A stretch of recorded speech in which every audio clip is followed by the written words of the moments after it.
Salam sejahtera saudara yang kekasih di dalam nama Tuhan Yesus Kristus.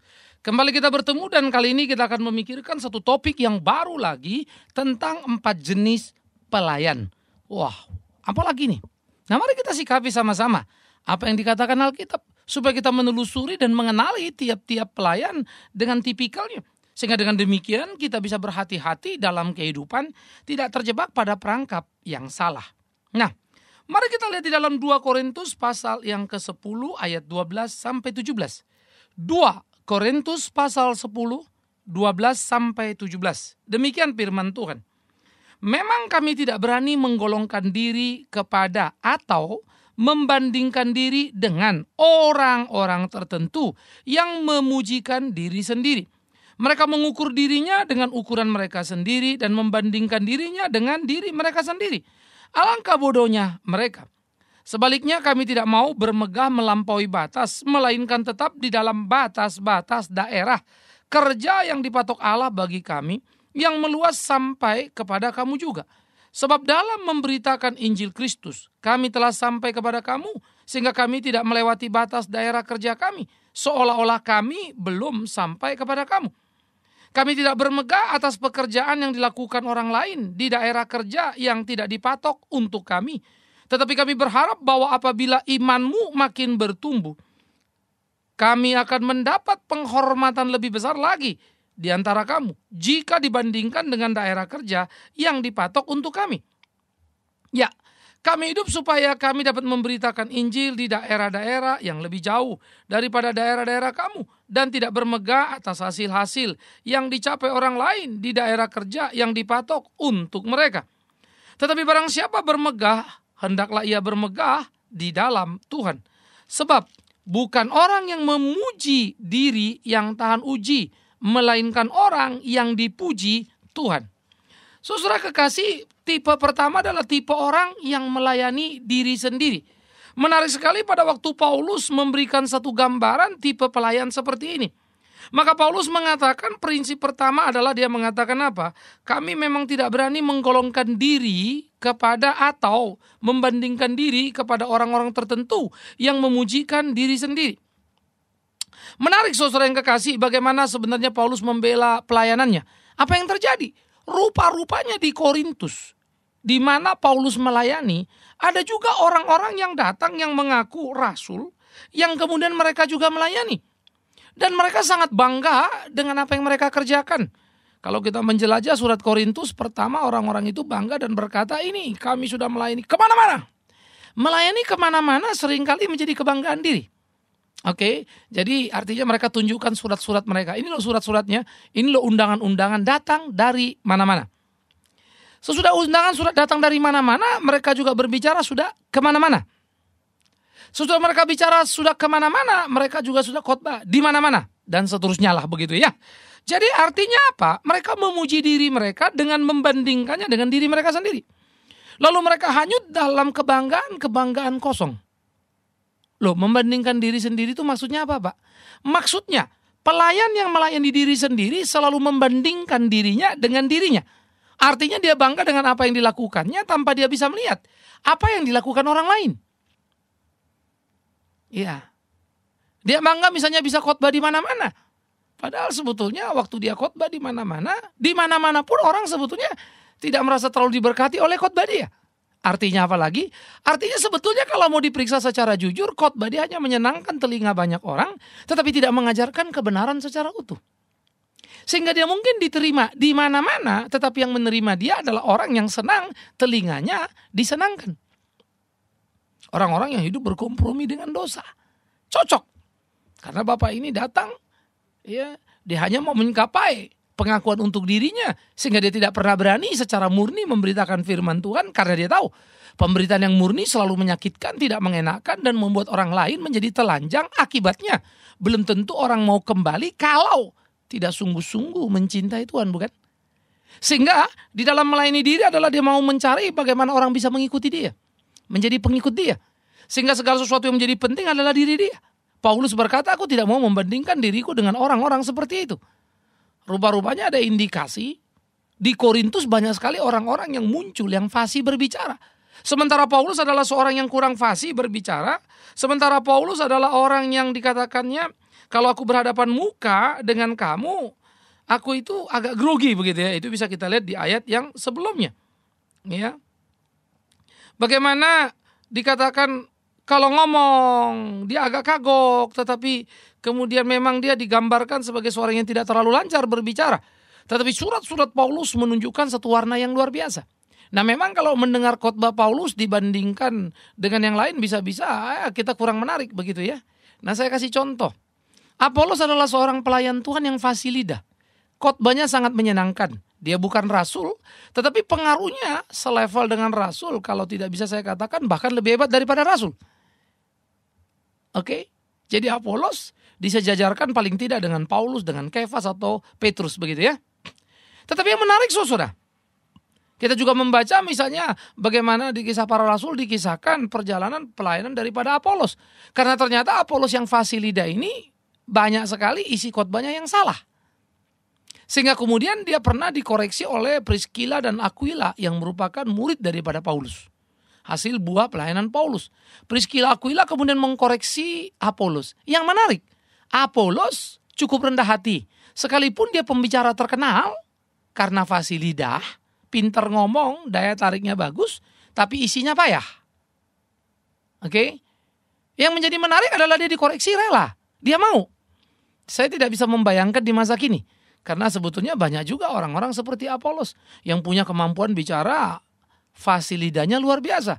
Tapi jujur-jujur kalau didengar isinya, ya nggak ada apa-apanya.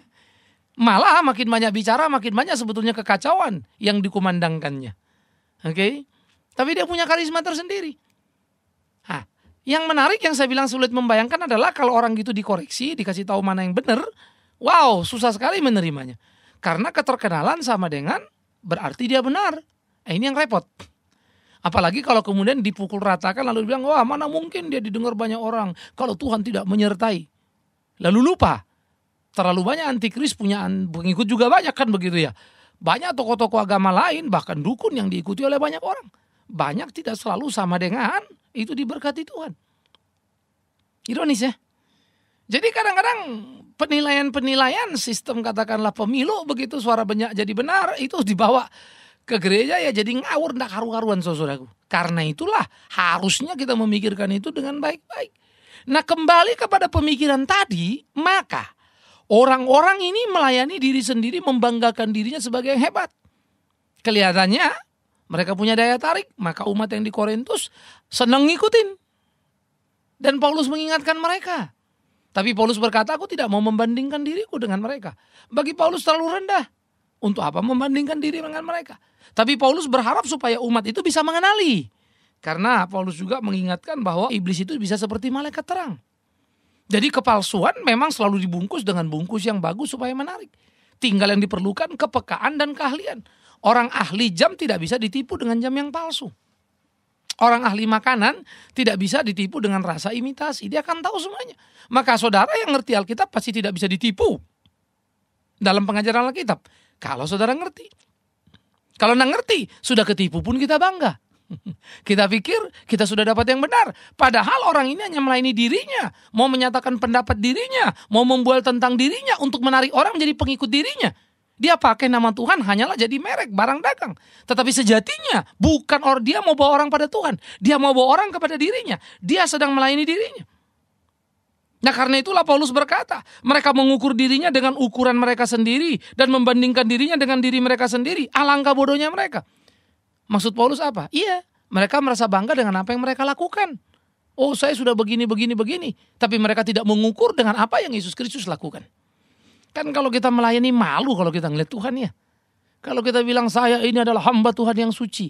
Apa enggak malu kita ngomong begitu? Saya hanya bisa mengatakan orang yang mengatakan seperti itu orang yang tidak kenal Tuhan saja. Orang yang mengenal Tuhan dengan baik akan mengenal dirinya dengan baik. Maka tahulah dia orang berdosa. Semakin saya mendalami Alkitab, jujur saya harus mengatakan saya bukan pendeta yang baik. Saya kurang baik. Kalau membaca Alkitab ya, dibandingkan banyak orang lain, saya memang baik. Saya bisa jauh lebih baik. Tapi dibaca Alkitab, membandingkan diri dengan Alkitab, berkaca kepada Alkitab, malu setengah mati. Saya sangat kurang baik. Tetapi kalau saya membandingkan diri saya dengan orang lain, bodoh saya. Apalagi dengan diri saya, super bodoh saya. Iya kan? Nah, kalau saya rasa hebat padahal dibandingin orang lain aja sebetulnya bobot saya payah gitu kan. Itu kan kebodohan yang paling mengerikan. Karena saya cuma gelap mata mengukur dengan diri saya. Lalu saya pikir saya jago, saya pikir saya hebat. Sehingga orang lain tampak bodoh. Nah jadi Paulus mau mengatakan aku tidak mau terjebak di situ. Ya. Karena itu apa? Paulus bilang sebaliknya, kata Paulus, aku tidak mau seperti itu karena aku bermegah dengan diriku sendiri. Ngapain? Ya. Aku tidak suka, kata Paulus. Karena Paulus dikatakan kalau mau bermegah, bermegahlah di dalam Tuhan. Betul sekali, puji Tuhan, Tuhan pakai kita bikin ini, bikin itu. Hebat sekali Tuhan, kita terkagum-kagum dengan apa yang Tuhan bikin, kan begitu. Mestinya itu yang kita syukuri. Ya, mestinya itu yang kita lihat, bukan menepuk dada. Tetapi ironis, saudara. Orang seperti itu banyak. Dan lebih ironis lagi, jemaat di Korintus bisa terima. Padahal jemaat Korintus juga dilayani oleh Rasul Paulus. Ternyata kebebalan, kedegilan membuat mereka tertipu. Mereka lebih suka kuping mereka dikilik-kilik cocok sama kupingnya daripada cocok dengan Alkitab. Karena terlalu banyak sekarang orang, masa kini juga begitu, mau dengar khotbah yang cocok sama dia. Bodoh amat itu Alkitabiah apa tidak. Yeah. Saya pernah dengar satu saudara non-Kristen yang kebetulan saya kenal. Lalu dia bilang, ini Pak Bigman lucu deh. Kemarin tuh saya lagi di satu mall ke toilet gitu. Nggak sengaja, ya ini perempuan ya, di toilet itu ada juga orang lain. Mereka lagi ngobrol-ngobrol, wah pendeta anu lucu ya, waduh saya seneng banget loh, lucu banget. Kalau pendeta yang satu lagi terlalu serius. Iya. Padahal kebetulan saya kenal orang itu. Yang satu itu memang tukang lucu, tapi nggak ada isinya sebetulnya. Yang satu yang disebut itu memang orangnya khotbah serius. Tidak terlalu pintar melucu, tapi bobotnya luar biasa. Dan orang tidak suka pada dia. Yang paling nggak yang ngobrol ini. Nah saudara yang non-Kristen ini cerita. Ya saya cuma cengenges-cengenges lalu bilang ya sometimes ada orang begitu. Karena dia kerja di kantor teman saya begitu ya. Jadi saya lagi berkunjung ke teman ini dan dia cerita sama saya. Cuman saya jadi miris, jadi malu. Karena yang komentar ini non-Kristen. Kok orang Kristen begitu ya? Dia bilang, aduh rasanya saya kepukul. Kok ya memang ada mental orang Kristen. Cari orang yang lucu. Bukan firman Tuhan lagi. Maka apa yang dialami itu yang terjadi itu mirip dengan apa yang juga terjadi pada Paulus. Sehingga Paulus sang rasul yang hebat yang tulisannya kita baca. Wow begitu ya. Ternyata banyak orang-orang Korintus yang senang dengan mereka-mereka yang melayani dirinya sendiri. Yang membanggakan dirinya sendiri. Dan mereka terbangga-bangga dengan ceritanya itu. Bukan lagi tentang Tuhan. Ironis. Ya. Sehingga pun mereka sebetulnya sangat berpusat pada apa yang mereka lakukan. Nama Tuhan itu hanya ya jadi bumbu-bumbu dari diskusi itu. Karena itu harus hati-hati. Ya. Nah jadi ini yang perlu. Lalu Paulus juga mengingatkan kepada orang di Korintus dibilangnya begini. Sebaliknya kami tidak mau bermegah melampaui batas. Melainkan tetap dalam batas daerah kerja yang dipatok Allah bagi kami yang meluas sampai kepada kamu juga. Jadi Paulus mau mengatakan aku tidak mau bermegah kalau aku melayani orang yang sudah dilayani. Saya suka ini bagian. Ya, sebagai pendeta di dalam gereja saya berasa juga bahwa di gereja kita banyak orang datang yang notabene sudah Kristen dari gereja lain ya. Mungkin hanya sekedar satu selera atau hal-hal lain saya juga tidak mengerti. Mereka datang. Ya, bagi saya hal begitu tidak boleh membuat saya bertepuk dada. Masa saya mau bermegah atas keringat orang lain? Ada gereja lain yang sudah melayani mereka. Ya. Gereja yang sudah menolong mereka mengenal kebenaran. Tapi mungkin ya namanya juga perjalanan ya apakah karena pergantian hamba Tuhan atau ada mungkin perselisihan yang sifatnya sangat manusiawi begitu. Lalu dia datang ke tempat kita. Kita senang puji Tuhan kita layani. Tapi bermegah atas mereka sungguh memalukan. Saya setuju dan saya belajar dari apa yang dikatakan Paulus. Mestinya kita bermegah kalau kemudian Tuhan izinkan kita memenangkan satu jiwa yang tidak mengenal Tuhan sehingga mengenal Tuhan. Bukan fenomena emosinya tetapi sungguh-sungguhnya. Bukan orang karena kepepet demi kesembuhan, bukan karena kepepet demi supaya lepas dari persoalan-persoalan bisnis dan lain-lain. Ya banyak orang hanya pengen lepas lalu ditawarin ikut Tuhan pasti beres ya lari ikut Tuhan. Lalu kita wah luar biasa pelayanan begini begono. Hati-hati. Kita hanya menjerumuskan dia pada permainan yang salah. Nanti kalau badai datang wow dia akan tertiup karena tidak tertanam kuat. Seperti membangun rumah di atas pasir. Kita tidak pernah bicara kejujuran tentang mengenal Kristus. Saya sudah banyak menangani orang-orang seperti ini. Yang kecewa katanya ikut Yesus.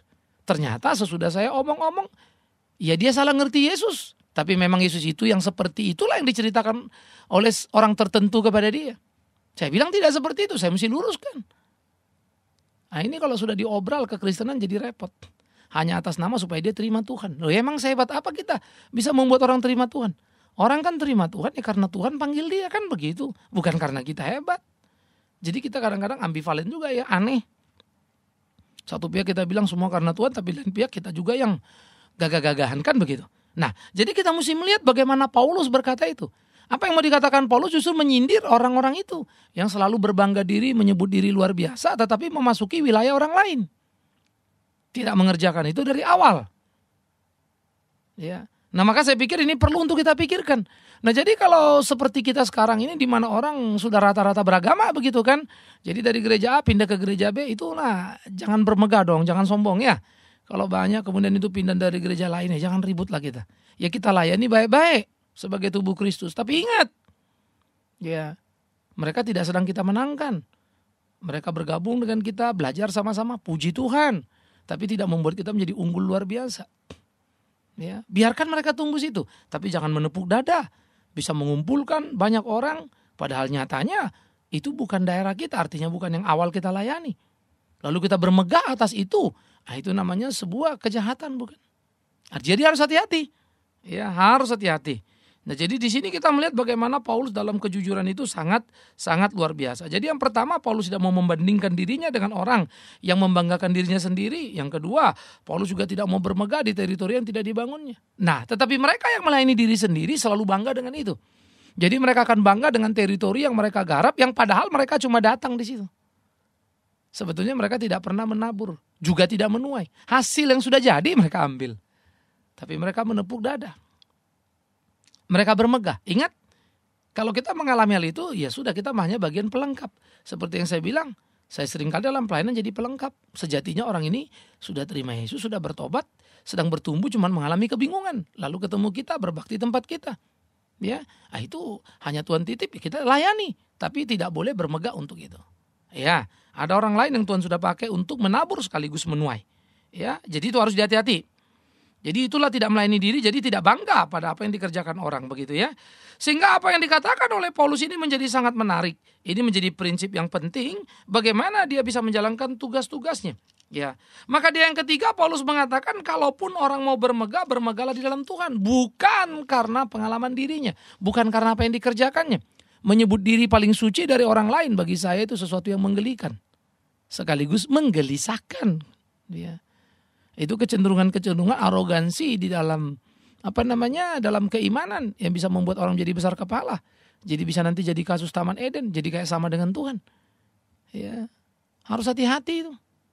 Enggak ada orang yang bisa sama dengan Yesus Kristus Tuhan. Ya. Saya pikir perlu sebuah kehati-hatian, jemaat perlu menyikapinya dengan sungguh-sungguh. Ya. Fenomena-fenomena buku sekarang juga banyak sekali. Kita harus hati-hati sekali. Ya. Tuhan Yesus turun dari surga, naik kembali. Turun satu kali karena memang dia tinggal di surga. Dia naik ke surga karena dia kembali ke surga. Nanti turun kedua kali, selesailah dunia. Jadi Yesus yang dari surga saja ke dunia turun 2 kali juang. Bagaimana orang dari dunia bisa naik ke surga berkali-kali misalnya? Apa saudara tidak pernah berpikir itu? Elia diangkat ke surga, selesai dan tak balik lagi. Musa juga diangkat tak balik lagi. Henok juga diangkat tak balik lagi. Tapi kemudian orang menepuk dadanya. Hati-hati. Kan begitu kan? Jadi bermegahlah karena apa yang Tuhan kerjakan. Bukan apa yang kita kerjakan. Tetapi memang banyak orang suka itu. Karena itu beberapa guru dari India yang sangat terkenal di Amerika punya ran sampai 6.000 hektar. Punya pengikut ratusan ribu lebih. Itu orang-orang bule loh. Rolls Royce-nya 100-an. Kuayanya luar biasa. Guru-guru India yang di India sendiri punya pengikut jutaan di seluruh dunia. Belum ada saya tahu pendeta yang sehebat guru India pengikutnya.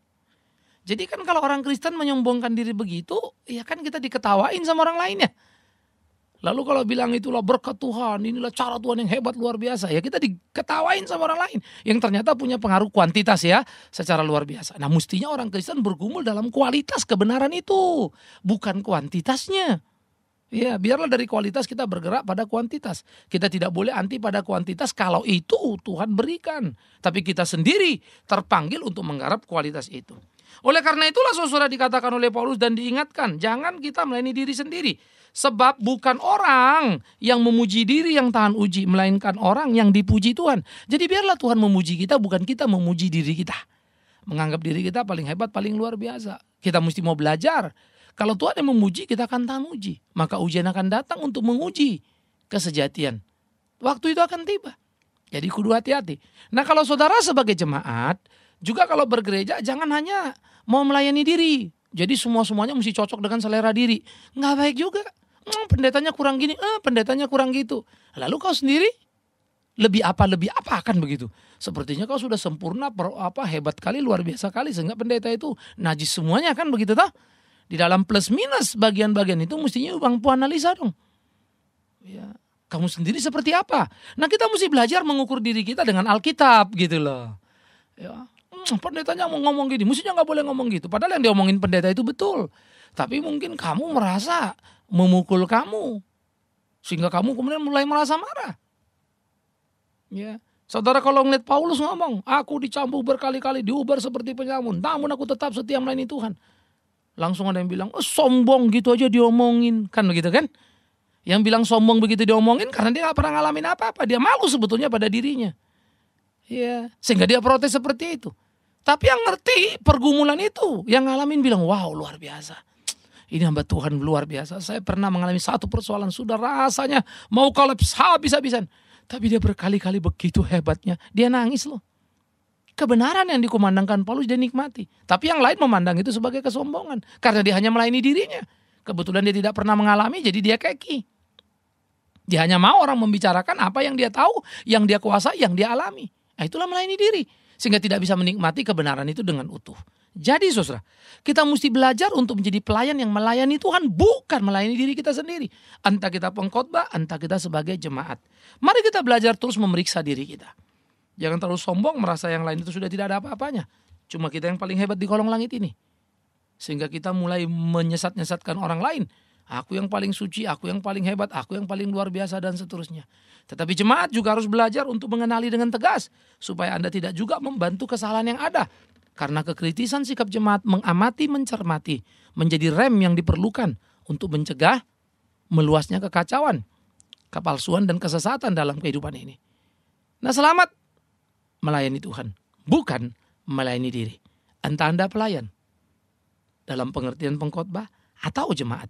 Sama-sama yuk kita belajar. Aku, kau, kita. Bukan apa-apa. Tapi Tuhan yang luar biasa. Selamat melayani dia. Bukan melayani diri. Amin. Ya Tuhan kami bersyukur, kami berterima kasih untuk cinta kasih-Mu dalam hidup kami. Dan dengan jujur juga kami mengaku seringkali kami terbuai melayani diri. Sehingga kami puas bangga dengan diri. Hamba-Mu pun seringkali terjebak pada perangkap-perangkap seperti itu. Ampuni kami Tuhan. Karena seharusnya kami melayani Engkau, bangga di dalam Engkau. Tapi perbedaan yang sangat tipis membuat kami terjebak. Karena itu Tuhan tuntun pimpin kami ke depan. Entah sebagai pengkhotbah ataupun sebagai umat yang mendengar. Supaya kami tak membenarkan diri lalu merasa paling benar, paling hebat. Kami memuaskan diri karena kami melayani diri kami.